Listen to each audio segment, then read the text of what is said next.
The first time Commander Elias saw her, he forgot how to breathe. She stood near the observation window of Horizon 6, a massive orbital station that floated quietly above Jupiter's swirling clouds.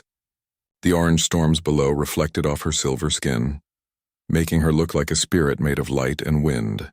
Her name was Lyra, a scientist from the alien race known as the Zyari, a people of beauty, calm, and logic. Most humans found the Zyari cold. They didn't smile, they didn't laugh, and they didn't show emotion. They lived for reason, not for heart. But there was something about Lyra that felt different. She stood still, but her eyes carried curiosity, like she was silently asking the stars questions only she could understand. Elias had met many aliens before, but none had ever made him feel this quiet. He was a soldier, trained for war, not for wonder. Yet when he walked past her that day, her voice stopped him. "You stare at the storms as if you could calm them," she said softly. Her voice was unlike anything he'd heard. It wasn't sound, it was music, a vibration that moved through his chest like wind through glass. He smiled awkwardly. "Maybe I'm just trying to find peace in chaos." She tilted her head, her silver hair catching the light. "Peace is not something humans are known for." That made him laugh, and for a moment she looked surprised. The sound of laughter seemed strange to her ears. Her people did not laugh. They sang when they felt joy, but it was soft, restrained, almost hidden. Yet when Elias laughed, something inside her seemed to change. Her lips curved slightly, uncertain, like she was trying to mimic what she saw, and that was how it began. The next few weeks passed quietly, but Lyra and Elias kept meeting, sometimes by chance, sometimes not. He found reasons to visit the Zyari science wing. She found excuses to walk past the human mess hall. They would stop, talk, and share pieces of their worlds. Elias learned that Lyra had never been to Earth, but she read about it often. She said humans fascinated her because they lived with such fire, such emotion. "You build cities just to see them fall," she said one day. "You fight for freedom even when freedom hurts you." Elias chuckled. "That's humanity for you. We love too much, fight too hard, and dream too big." Lyra lowered her gaze. "My people say emotions are weakness." He looked at her gently. "Then maybe weakness is what makes us real." For a moment she didn't reply. Her glowing eyes studied him as if she was trying to understand something she had never seen before. Finally she whispered, "You humans are strange. You live so little time, yet you act as if you'll last forever. Maybe that's what makes it worth living," he said quietly. One night he found her again at the window, staring at Jupiter's storms. "You always come here alone," he said. "I like to listen," she replied. "Your station hums. The energy moves through the walls, through me. It feels alive." "And what do you hear?" he asked. She turned to him, her eyes glowing faintly. "I hear fear, but also hope." Elias stood beside her in silence. The universe outside was endless, black, cold, and silent. Yet standing there with her light brushing against his shoulder, he felt something he hadn't felt in years. Warmth. "Lyra," he said after a while, "do your people ever love?" She blinked. "Love?" The word sounded strange on her tongue. "Yes," he said softly. "It's when you care about someone more than yourself." Lyra looked away, her face unreadable. "We do not love as you do. We are born to serve balance. Emotion leads to chaos. But what if chaos is beautiful?" he asked. She turned her eyes to him again, and for the first time he thought he saw a flicker of emotion, like light trembling inside her. "You speak of things I was told not to feel," she whispered. "But when I stand beside you, human, I wonder. Maybe they are wrong." That night after he left, Lyra stayed by the window, her hands pressed against the cold glass as she watched the storms twist below. For the first time in her life, her heart, if her kind even had one, beat faster. She whispered to herself in her own language, "Elias." His name shimmered like a melody in the air, and though she didn't understand it yet, that single whisper was the beginning of something forbidden and eternal. Days turned into weeks, and the quiet connection between Elias and Lyra began to grow like light, finding a path through the dark. The humans on Horizon 6 started whispering about them. Some joked that the commander had fallen for a shimmer girl, while others warned him to be careful. The Zyari didn't feel emotions the way humans did. But Elias didn't care what anyone thought. Every time he talked to Lyra, he felt like he was hearing the universe breathe. Lyra's world was logic, order, and endless rules. Humans were unpredictable, emotional, and full of mistakes, and yet she found herself drawn to that chaos. She liked how Elias spoke about things that made no scientific sense: love, courage, faith. One afternoon she found him in the repair bay, fixing a drone with his hands covered in grease. "You always use your hands," she said, watching curiously. He smiled. "Hands have feeling. Machines don't. Your people love to touch things," she said softly. "To hold, to comfort. We do not." "Then maybe that's what makes us human," he replied, tightening a bolt. "We need to feel the world to believe it's real." She tilted her head, thinking. "And what if touching hurts?" He looked up at her then, his brown eyes warm but sad. "Sometimes it does. But sometimes that pain reminds us we're alive."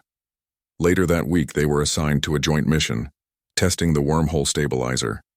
It was a powerful energy gate that could connect distant star systems. For the Ziyari, it was a scientific masterpiece. For humans it was hope, a bridge to the unknown. They spent long hours working together side by side, surrounded by light and humming energy. Lyra moved with precision and calm, while Elias worked with instinct and emotion. They were opposites, yet somehow they fit perfectly. During one of their night shifts, as the lab glowed in soft blue light, Elias handed her a small metal object, a human trinket. "What is this?" she asked. "A coin," he said, smiling. "It's old. My father gave it to me for luck." "Luck?"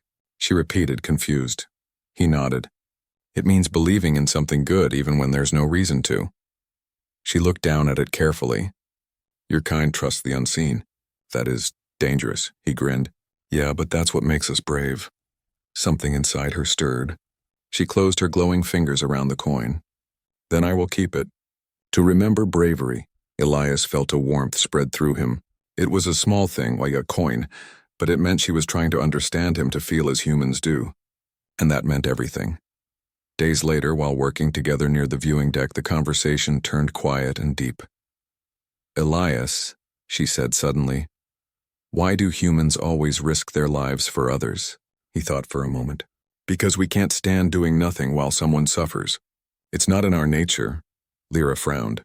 "My people would call that illogical. If one life endangers many, we sacrifice the one." Elias looked at her gently. "But what if that one is someone you love?" She froze. The word love always made her chest tighten. It was a feeling her kind had no name for, a storm of warmth and fear, of wanting to stay close even when you shouldn't. "I don't understand love," she whispered. He smiled sadly. "Maybe not yet, but I think you feel it, Lyra. You just don't know the word for it." Her glowing eyes trembled. "When you look at me, my energy becomes unstable. I lose focus. My pulse changes." "Is that love?" Elias chuckled softly. "Sounds like it." She turned away, trying to hide her glowing cheeks. "Then I am frightened of it." He nodded. "So am I, but that's what makes it real." That night, Lyra couldn't rest. The idea of love echoed in her mind. Her people believed emotions were dangerous. They clouded judgment, weakened the spirit. But when she thought of Elias, she didn't feel weak. She felt alive. She walked alone to the observation deck. Jupiter's storms twisted below, wild and endless. She touched the small coin in her hand and whispered, "Bravery." Her reflection in the glass flickered, a mix of alien and human light. For the first time, she wondered if maybe her destiny was changing, pulling her toward something forbidden but beautiful. When Elias found her there, she turned and smiled faintly. "You once said chaos can be beautiful," she said. He nodded. "I still believe that." She took a slow step closer, her voice soft as starlight. "Then maybe I am beginning to believe it too." He looked at her, heart racing. "Careful, Lyra, you sound almost human." She laughed, really laughed, for the first time. The sound was fragile, pure, and filled the room with warmth. And in that moment, he knew, whatever this was, friendship, connection, or something deeper, it was no longer just science or curiosity. It was something worth risking everything for. The peace on Horizon 6 didn't last long. The stars outside the window still shone beautifully, but trouble was coming, quiet, invisible, and deadly. It began with a faint hum deep within the station's core, The engineers called it minor energy disturbance. The Ziyari scientists didn't worry. Their calculations were always perfect. But Elias felt uneasy. He had spent too many years in space to ignore his instincts. Something wasn't right. For days, he couldn't shake the feeling that the air itself felt heavier, as if the station was holding its breath. Lyra noticed it too. She found him one evening in the control room, staring at the energy readings with tired eyes. "Your pulse is fast," she said softly. "You sensed something?" He nodded. "Yeah, I've seen patterns like this before." "Before explosions?" She looked at the screen, glowing numbers reflected in her silver eyes. "Our calculations are stable. It should be impossible for the system to fail." He glanced at her. "Impossible doesn't mean safe, Lyra. Machines don't care about promises." For a moment she said nothing. Her people believed in logic above all, but now, after knowing him, she had started to believe in something else. Instinct. 2 days later, disaster struck. It happened without warning. A solar flare, huge and violent, roared from the nearby sun. The wave of radiation slammed into the station's shields, overloading every system in seconds. The alarm screamed. Red lights flashed across every corridor. The once calm station became a storm of chaos. Warning: shield failure! Reactor instability detected. Elias ran through the smoke-filled hallway, heart pounding. Sparks rained from the ceiling as the floor trembled beneath him. He shouted into his communicator, "All personnel to the escape sectors. Evacuate now." But when he reached the Ziyari lab, his blood turned cold. The ceiling had collapsed. Glass panels were shattered, machines were burning, and Lyra was trapped under a heavy beam, her silver glow dimming. "Lyra!" he yelled, rushing to her side. Her eyes flickered weakly as she tried to move. "Elias, you shouldn't be here. The radiation levels—" "I don't care," he shouted, trying to lift the beam. "Hold on!" He pushed with everything he had, his muscles screaming in pain. The heat burned his skin, but he didn't stop. Finally, with one desperate cry, he rolled the beam aside and pulled her out. Her body was trembling, her energy flickering like a fading flame. "You're hurt," he said, cradling her in his arms. "I'll heal," she whispered faintly. "You must go," he shook his head. "I'm not leaving without you." Together, they stumbled through the collapsing corridor. The walls cracked and flames licked the air. Lyra tried to stabilize the energy field with her glowing hands, sending waves of blue light through the panels. But she was weakening fast, the wormhole gate. "It's unstable," she gasped. "If it collapses, it will destroy everything within 10,000 kilometers." Elias stopped. "Then we fix it." She looked at him, her voice trembling. "The only way to stop it is to channel a living energy source, strong enough to balance the overload." He frowned. "What does that mean?" "It means," she said softly, "someone must merge with the core." He froze. "No, there has to be another way." "There isn't," she whispered, looking into his eyes. "Elias, you are human. You cannot survive it, but I can." He grabbed her shoulders. "Lyra, no! I just got you. I can't lose you now." Her glowing hand touched his face gently, calming him for a moment. "Elias, your people burn bright and short. My kind endures, but we forget how to feel. You gave me something I never had, a heart." Tears stung his eyes. "Then don't take it away." She smiled sadly. "If I must choose between life without feeling or death with meaning, I choose meaning." Before he could stop her, she stepped toward the reactor room, her body glowing brighter with every step. The light grew until it filled the entire corridor, painting the smoke with silver fire. "Lyra!" he shouted, running after her. But the heat was too strong. Through the blinding light, he saw her turn one last time. Her voice echoed, soft and full of love. "You taught me bravery, Elias. Now I will teach you forever." And then, the explosion came, a flash of blue-white energy that lit the stars themselves. When Elias woke up later in the medical bay, the station was silent. Half of Horizon 6 was gone. He was alive, but she wasn't there. Only her coin, the one he had given her, rested in his palm, warm with faint silver light. He closed his eyes as tears slipped down his face. The woman of light had chosen him, and then chosen to save him, and her last words echoed endlessly in his heart. "I am yours, human." The days after the explosion were a blur of silence and smoke. The mighty Horizon 6, once bright and full of life, was now a broken shadow floating in the endless black. Only fragments of the station remained, drifting like ghosts among the stars. Commander Elias was found unconscious inside an escape pod, his body burned, his breathing weak. The recovery team pulled him out and carried him aboard a rescue ship. When he woke up, the first word he whispered was her name. Lyra. But no one answered. Doctors told him he was lucky to be alive. The energy blast should have killed everyone near the reactor, yet somehow his pod had ejected seconds before the final wave. They didn't know how it happened. He did. He knew. It was her, Lyra. The memory burned in his mind. Her glowing figure walking into the storm, her soft voice saying she would teach him forever. He stared at the window of the medical bay for hours, watching the stars drift by. His body healed, but his heart didn't. The universe felt empty now, too quiet, too cold. The woman of light who had taught him how to feel was gone. Weeks later, Earth's High Command called him back. He was honored as a hero of the Horizon mission, the man who survived the wormhole disaster and prevented the destruction of the entire fleet. But he didn't care about medals or speeches. At the ceremony, people clapped. Cameras flashed. He stood there in his uniform, a hollow man smiling for the world. When the ceremony ended, he walked away alone. He carried the small silver coin she had kept, the one that still faintly glowed whenever he touched it. It had survived the explosion just like him. He never understood how. That night he sat by the sea on Earth, the waves dark and endless. He could almost hear her voice in the wind. "You taught me bravery, Elias." His hands trembled as he held the coin to his chest. "And you taught me love," he whispered back. Months passed. The human world moved on. They rebuilt what was lost.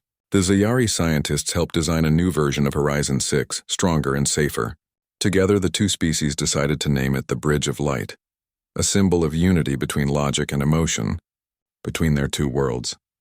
At the center of the new station, they built a memorial, a floating glass garden where names of the lost were written in silver light. And at the top, glowing brighter than all others, was one name, Lyra of Zia. She chose love and saved. Two Worlds Elias stood before her name when the new station opened. His reflection shimmered on the glass. Around him, people spoke softly, placing flowers, whispering prayers. But for him, it wasn't just a monument. It was a grave and a promise. He touched her name gently. "You're still here," he murmured. "Somewhere out there, you're still watching." A young Ziyari scientist beside him bowed her head. "Your story with her changed many of us," she said softly. "Our kind. We never understood humans before. But now we try. We talk, we feel. She showed us it isn't weakness." Elias smiled sadly. "She was stronger than all of us." That night, he stayed alone in the observation deck, the same place where they used to stand. The stars shimmered across the black sky. For a moment, he thought he saw a faint flicker of silver light far in the distance, soft, warm, moving gently like her glow. He knew it couldn't be real. It was probably just light from a passing satellite, a trick of the eye. But still his heart whispered Lyra. He closed his eyes, and the memories came back. Her laughter, her questions about love, the way her fingers glowed when they touched his hand. It hurt to remember. But he didn't want to forget. She had changed him forever. Before her, he was just a soldier. After her, he was something more. A man who understood what it meant to love beyond reason, beyond time, beyond even death. As he drifted into sleep, his hand still held the coin. Its light flickered faintly once, twice, and then grew stronger, glowing softly like a heartbeat. He didn't see it. But in that glow, something moved. A small pulse of energy, silver and alive. Far away, somewhere beyond the edge of human reach, the wormhole stirred again, and in that endless ocean of stars, a faint voice whispered through the dark, carried by light, carried by love. "I am yours, human." Years passed, but Elias never stopped hearing her voice. It came in dreams, soft, distant, almost like a whisper in the wind. Sometimes when he looked at the stars, he could almost hear her say it again, "I am yours, human." But he always woke up alone. Elias had grown older now. His hair had turned gray, his hands slower, but his eyes still carried that same spark, that same fire she had loved. He no longer commanded ships. Instead, He worked as a teacher at the Stellar Academy, training young explorers to travel safely through the stars. Yet even after all these years, one part of him still lived in that moment, the day Lyra had walked into the light. He still wore her coin around his neck, tied with an old string. It was his only treasure, and every time he touched it, it glowed faintly, a reminder that maybe somewhere out there, she still existed in some form. One evening, while walking through the Academy's observatory, a young cadet ran up to him. "Sir, you might want to see this." The cadet handed him a data tablet, showing an energy reading from the Jupiter Gate, the same wormhole Lyra had died protecting years ago. Elias frowned. "That gate's been closed for years. It's dead." "Yes, sir," the cadet said nervously. "That's why we're confused. It's reactivating." Elias' heart skipped a beat. "Show me the signal." The cadet opened the file, and a strange sound filled the room. It wasn't static. It wasn't machine noise. It was a soft melodic hum, the kind only a Ziyari could produce. Elias froze. That sound, he knew it. He would know it anywhere. It was her voice. His fingers trembled as he whispered, "Lyra." The cadet looked at him confused. "Do you recognize it?" Elias swallowed hard, his eyes misting. "Yes, more than you can imagine." Within days, he was back in space, older, slower, but determined. The Federation approved a research mission to study the sudden reactivation of the wormhole. Elias volunteered to lead it. "You're sure about this, Commander?" asked Admiral Terran. Elias nodded. "I owe it to someone." The new ship, Solaris Dawn, set course for Jupiter. As the giant planet filled the view, memories came rushing back. The station, the explosion, her laughter, her silver eyes. He closed his hand around the glowing coin. "If you're out there, Lyra, give me a sign." The moment they entered orbit, the ship's systems began to flicker. Lights dimmed, and the communication deck filled with strange frequencies, not random, but rhythmic. Almost like speech. "Can you translate it?" Elias asked the crew. One of the technicians nodded slowly. "It's a repeating signal. It's saying something." "What?" The technician hesitated. "It says Elias." "Elias, hear me." Everyone on the deck fell silent. Elias felt his heart stop. The voice, even distorted by static, was hers. He moved closer to the screen, his throat dry. Lyra, if that's you, answer me." There was silence. Then a faint hum, followed by words broken by static. "Energy. Lost. Rebuilding. Not dead. Waiting." Tears filled his eyes. "You survived," he whispered. The crew stared in shock. "Sir, is that possible?" He turned toward them, his voice firm but full of emotion. "She was energy when she saved the station. She merged with the gate's core. Maybe part of her consciousness, remained trapped inside the wormhole. She's been trying to reach out, all these years." The technician looked uncertain. "Commander, the energy levels are unstable. If we get closer, we could lose the ship." Elias smiled sadly. "I already lost what mattered most. I'm not afraid of loss anymore." That night, he stood alone in the observation bay of Solaris Dawn. The wormhole shimmered in front of him, a great spiral of blue and silver, beautiful and terrifying. He touched the coin around his neck, and for the first time it glowed brighter than ever, almost alive. The light pulsed in sync with the wormhole's rhythm, and then he heard it again. Her voice, clear this time, echoing through the speakers, soft and trembling like a heartbeat made of light. "Elias, I waited. I am still here." He pressed his hand to the glass, eyes wet. "Lyra, I'm here too. I never left you." For a long moment there was silence, just the hum of energy and the beat of his heart. Then the wormhole flashed once, and a brilliant silver burst that illuminated the dark sky. The sensors went wild. "Sir, the gate is opening." He smiled faintly, whispering through his tears. "Then open it, my love." As the wormhole expanded, a faint shape began to appear inside it. Not just energy, but something more solid. A silhouette of light moving slowly forward. The crew gasped, but Elias only whispered one word, his voice breaking, "Lyra." And somewhere in that glowing storm, her voice came again, steady, warm, alive. "I am yours, human. I always was." The wormhole glowed brighter than anyone had ever seen before. The crew of Solaris Dawn stood frozen, staring as streams of silver light twisted and danced through the void. Commander Elias pressed a trembling hand against the glass of the observation deck. His heart beat painfully fast. Every memory, her voice, her smile, her sacrifice, flooded back into his mind. And then, out of the light, a shape began to form. At first, it was just a shimmer, a human-like outline made of mist and silver energy. Then it grew clearer, more solid, until Elias could see the curve of her face, the glow of her eyes, the gentle tilt of her head. "Lyra," he whispered, hardly daring to breathe. The figure floated within the wormhole's light, her body half energy, half form. Her voice came soft and broken, echoing through the speakers. "Elias, and can you hear me?" He felt tears fill his eyes. Yes, I can." The crew looked at him, unsure what to do. One of them whispered, "Sir, this isn't possible." "She's alive?" Elias nodded slowly. "She never died. Her body was destroyed, but her energy lived on in the gate. She became part of it." Lyra's voice trembled again, like a melody carried by wind. "I was lost. For so long. The light was endless, cold, but your voice, your coin, it called me back." Elias lifted the small glowing coin hanging from his neck. "This, you could feel it?" "It was the last piece of me I touched before I became light. It held my memory, my heart." He smiled through tears. "Then take it back." He pulled the coin from his neck and pressed it against the glass.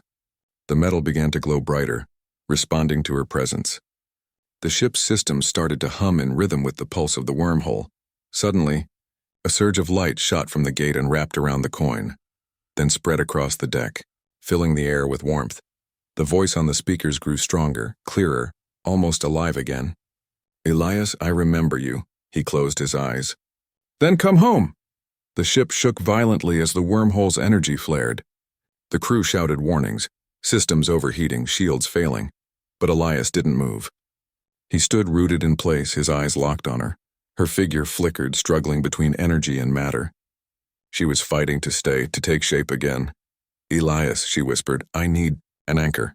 He stepped closer. "Use me, my energy, my life, and take whatever you need." "No," she said softly, shaking her head. "I can't harm you." He smiled sadly. "You saved me once.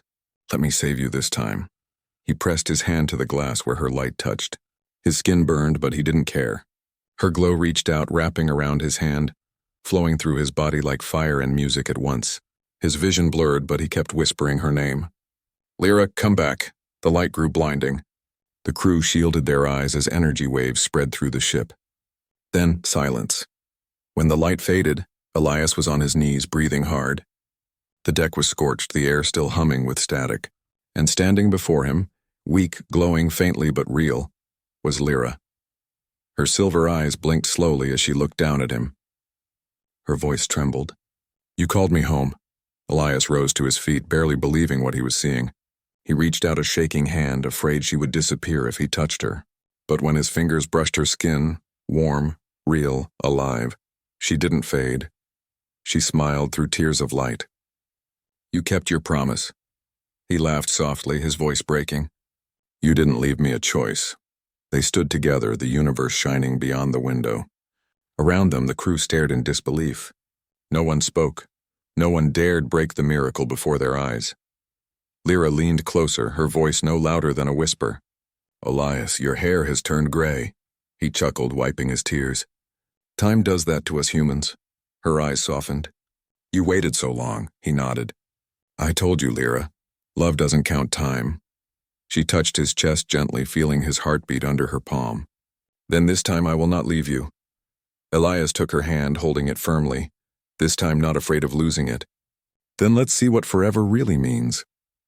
As Solara's dawn drifted silently near the wormhole, the stars around them shimmered brighter, as if celebrating her return. The universe had taken her once, but love, stubborn, human, impossible love, had brought her back. And as she rested her glowing head against his shoulder, whispering softly, "I am yours, human," he closed his eyes, letting the words heal every wound in his heart. This time she wasn't light, she wasn't memory, she was real. And together, they stood in the glow of eternity, two souls who had proven that even in the endless darkness of space, love could find its way home. For the first time in years, Commander Elias woke up to light, not the harsh glow of a control screen, not the empty reflection of a distant star, but the soft, living light that came from her, Lyra, She sat beside him, her silver eyes calm and warm. The glow of her skin had softened, her body now half organic, half energy, fragile but alive. When she smiled, it felt like the dawn after a long night. "How long did I sleep?" he asked quietly. 2 hours, she said with a small laugh. "Humans rest too much," he chuckled weakly. "We get tired when we fight the universe for love."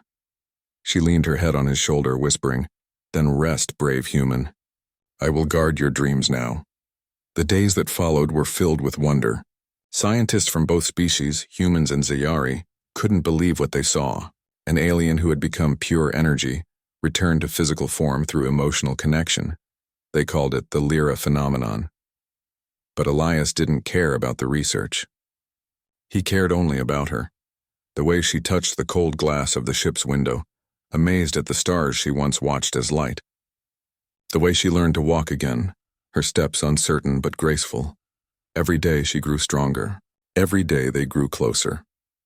One evening they stood together on the deck of the ship as Earth came into view, a blue jewel glowing in the dark. The sight made Lyra's eyes widen in wonder. "It's so alive," she whispered. "It looks like it breathes." Elias smiled softly. "It does. You'll like it there." When they landed, the world greeted her like a miracle. Humans gathered to see the alien who had once given her life for them. Children brought flowers. Elders bowed their heads. For the first time, the two species didn't just work together. They understood each other. Elias and Lyra stood hand in hand before the memorial garden where her name once glowed in silver. Now it shimmered beside his, connected by a single beam of light. Elias and Lyra, the bridge between worlds. She touched the glass gently. "You built this for me," she whispered. He nodded. "For us." Life slowly became peaceful. They built a small house near the ocean, away from the noise of the world. Lyra loved the sea. The rhythm of the waves reminded her of energy currents in the stars. She would sit on the sand for hours, her toes buried in the earth, whispering, "This world feels alive in every breath." Elias would watch her from the porch, smiling softly. Every moment felt unreal, a dream he never wanted to wake from. Sometimes she would hum strange melodies from her world, songs made of light, not sound. When she did, tiny motes of silver floated in the air around them. "Does it bother you?" she once asked. He shook his head. "No, it's like the universe is singing with you." She laughed. "Maybe it is, but time moved forward as it always does. Humans age. Energy does not." Elias's hair grew white, his hands slower. Lyra never changed. She tried to hide the pain that grew in her heart every time she looked at him. One evening, he sat by the sea, watching the sunset paint the water gold. Lyra sat beside him, holding his hand. "Do you regret it?" she asked softly. "Regret what?" "Choosing me, loving me."